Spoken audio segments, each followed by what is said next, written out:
Magandang gabi Pilipinas, mula rito sa Pag-asa. Narito na ang latest sa lagay ng ating panahon. Kung kanina buong bansang naapektuhan ng hanging amihan, ngayon bahagya po yang humina at umaabot na lamang dito sa bahagi ng Luzon down to Visayas. Balikan lang natin ito pong hanging amihan o northeast monsoon ay cold and dry air na nagmumula sa mainland China or Siberia. Nag-uumpisa po yung makaapekto dito sa ating bansa tuwing Burr months, pero yung peak o yung kasagsagan po nito nararamdaman naman natin kapag Enero at maaari po yung magpatuloy hanggang sa darating na Pebrero.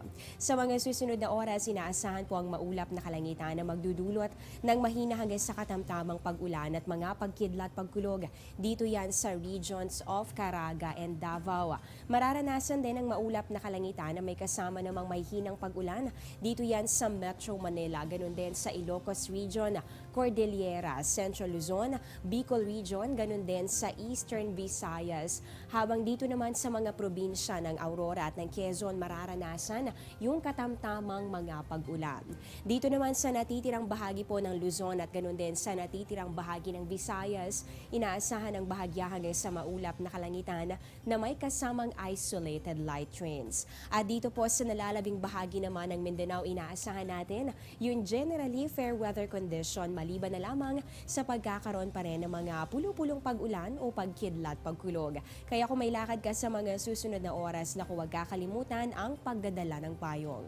Sa lagay naman ng ating mga karagatan, nakataas pa rin ang gale warning sa ilang baybayin po ng ating bansa. Kabilang po dito ang northern seaboards ng Northern Luzon, ganun din ang eastern seaboard ng Central, pababa po dito sa may bahagi ng Southern Luzon, pati na rin dito sa buong bahagi po ng Visayas. Nasa ilalim rin ng gale warning ang southern seaboard ng Southern Luzon, ganun din ang northern at eastern seaboard ng Mindanao. Ibig sabihin po ng gale warning, tatandaan po natin na dito mararanasan yung maalon hanggang sa napakaalong kondisyon ng karagatan, kaya hindi muna pwedeng pumalaot ang maliliit na sasakyang pandagat.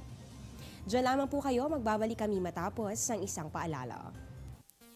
Air 21 online booking. Book, pay, ship. www.onlinebooking.air21.com.ph. The first complete online platform for shipment booking, payment, and package pickup and delivery in selected areas in the Philippines. Another innovation by Air 21. Sagot ko, padala mo.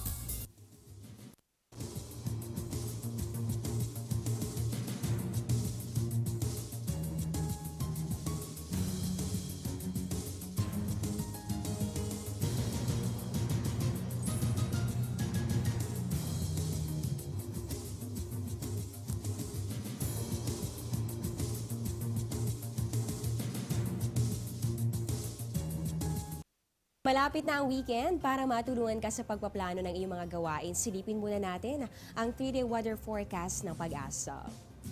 Unahin natin dito sa Baguio City, isama na sa iyong hashtag OOTD ang sweatshirts o kaya naman ang hoodies dahil magiging malamig po ang panahon sa temperatura nga abot ng 13 to 22 degrees Celsius. At kakambal naman ng malamig na panahon yung isolated light rains na mararanasan simula yan bukas hanggang sa darating na Sunday.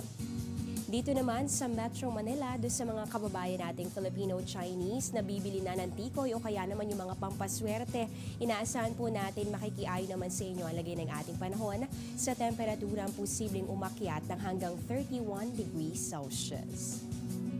Dako naman tayo dito sa Cebu para sa mga turista. Pwede kayong pumunta dito sa Crocolandia bukas dahil magpapakita naman si Haring Araw at magiging maganda naman ang pangkalahatang panahon. Pero pagsapit po ng weekend, make sure na may dalang payong dahil mararanasan ang malaking tsansa ng mga pag-ulan at pagkidlat pagkulog.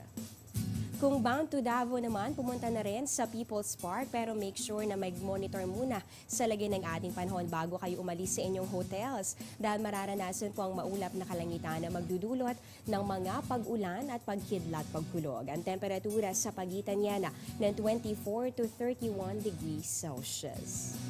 At panghuli natin dito po sa Zamboanga City na kilala bukod po sa Ventabots ay kilala rin sa makukulay na banig. Inaasahan po natin ang generally fair weather condition bukas hanggang sa darating na Sabado. Pero para sa mga magsisimba naman sa darating na Sunday, huwag kakalimutan ng payong o kaya naman ang kapote dahil mararanasan po ang maulang panahon.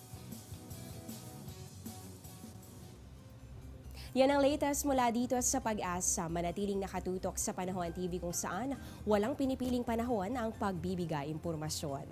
Ako po ang inyong weather lover, Amor La Rosa. Magandang gabi at mag-ingat po kayo.